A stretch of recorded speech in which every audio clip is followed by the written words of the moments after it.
Bueno, chicos, para esta ocasión vamos a estudiar el género narrativo. Entonces, ¿qué vamos a ver del género narrativo? Vamos a ver su estructura y sus elementos. Como pueden ver, los elementos tienen varias clasificaciones que más adelante vamos a ver en detalle y van a ver como, a pesar de que aquí se ven muchos temas, todo termina siendo parte del género narrativo y estamos acostumbrados a este tipo de elementos en las narraciones que leemos y en las que participamos a diario. Entonces, para empezar, debemos generar un contexto de estas narraciones tanto orales como escritas. Dice que las obras literarias se agrupan en diferentes géneros, de acuerdo con sus características, elementos o partes y con el propósito que persigue el autor con lo que dice, que puede ser narrar, expresar o representar. Entonces Aristóteles, el filósofo de la antigua Grecia, hizo una primera clasificación de los géneros literarios. Él habló del narrativo, el lírico y el dramático. Miren que nos dicen narrar, expresar o representar. El narrativo narra, como dice su nombre. El lírico expresa y el dramático representa. Los textos líricos son los poemas, los himnos y las canciones, y los textos dramáticos son las obras de teatro. Especialmente vamos a hablar del género narrativo, que tiene su origen en los mitos y leyendas que se contaban hace algunos siglos. La narración es una de las formas más antiguas de la literatura que apareció por la necesidad del ser humano de conocerse a sí mismo, de explicar su origen y el del mundo y de comunicarse con los otros. Inicialmente apareció como un género de tradición oral y luego se consolidó con la escritura. Miren que dice que también hace parte de comunicarse con los otros. Si ustedes analizan las acciones que realizan a diario, la narración está presente. Entonces, no creamos que la narración hace parte únicamente de la literatura. La narración hace parte de nosotros como seres humanos. Pero en esta ocasión vamos a hablar de las obras literarias. Narrativa oral.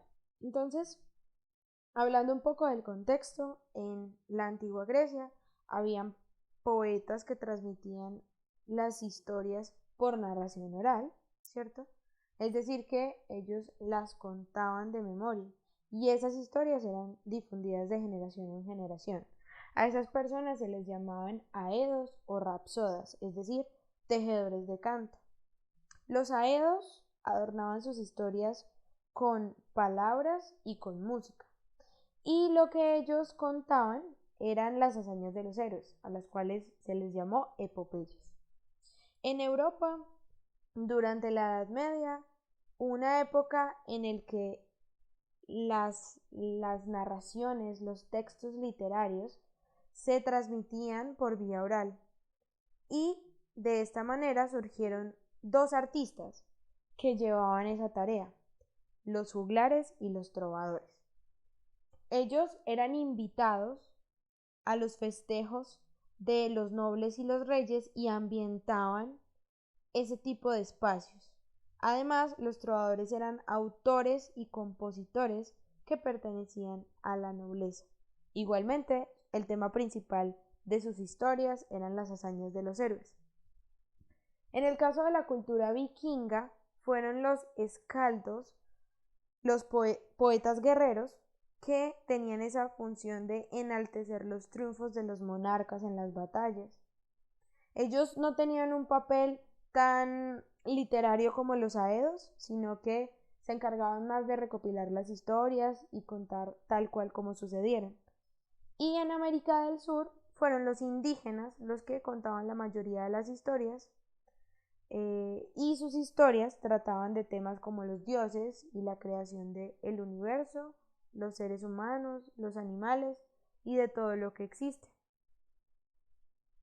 La mayoría de todas estas historias y de todas estas actividades y hábitos de la antigüedad se daban a través de la oralidad. Esto hacía que cada vez que alguien conocía la historia y la contaba nuevamente, le agregara o le quitara cosas. Entonces esto hizo que esas historias fueran anónimas. y la narrativa escrita. Entonces, esas epopeyas que ya mencionábamos anteriormente fueron recopiladas por escritores y trovadores, ¿sí? Y de esta manera se dio vida a las grandes obras clásicas, ¿sí? Entre las que podemos encontrar epopeyas como la Eneida y el Cantar de Roldán. En la época precolombina, los indígenas, a través de mitos y leyendas, manifestaron sus creencias y le dieron una explicación a los fenómenos naturales. Asimismo, los cuentos surgieron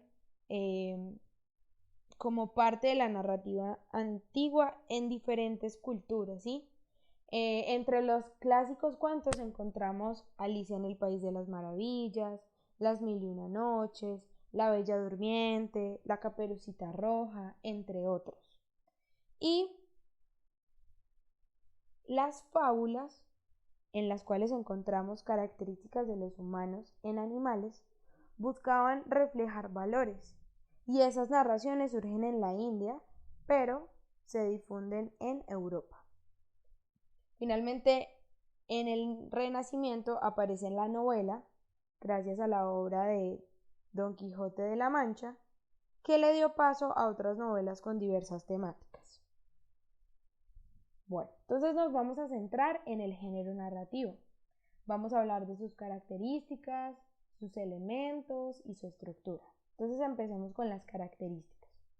Dice que su intención comunicativa es relatar hechos reales o imaginarios.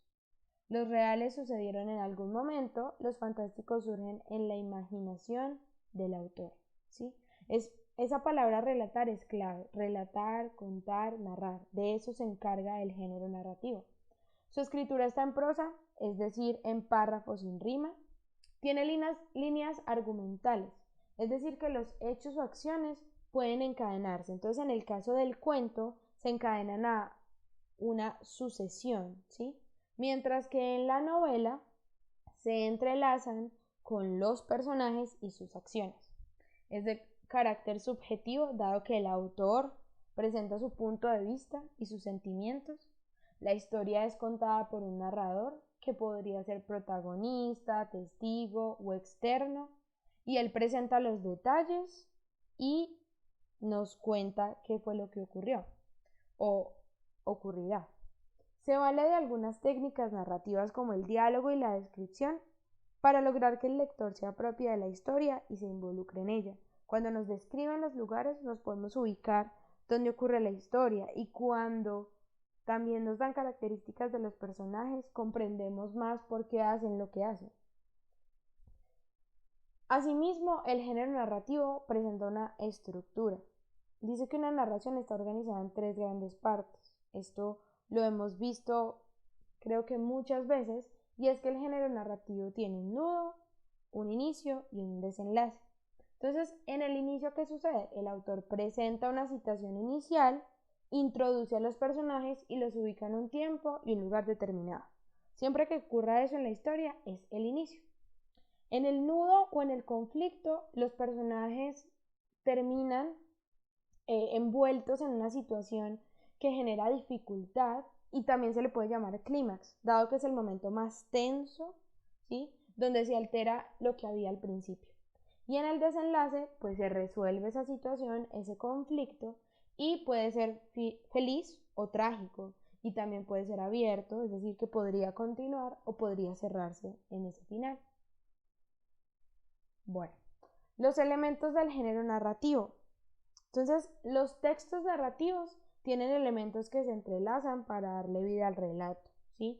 Estos elementos enriquecen la historia, ¿sí? Nos ubican mejor en los sucesos, y son el narrador, los personajes, los lugares y el tiempo determinado. Entonces, en el siguiente video vamos a verlos en detalle.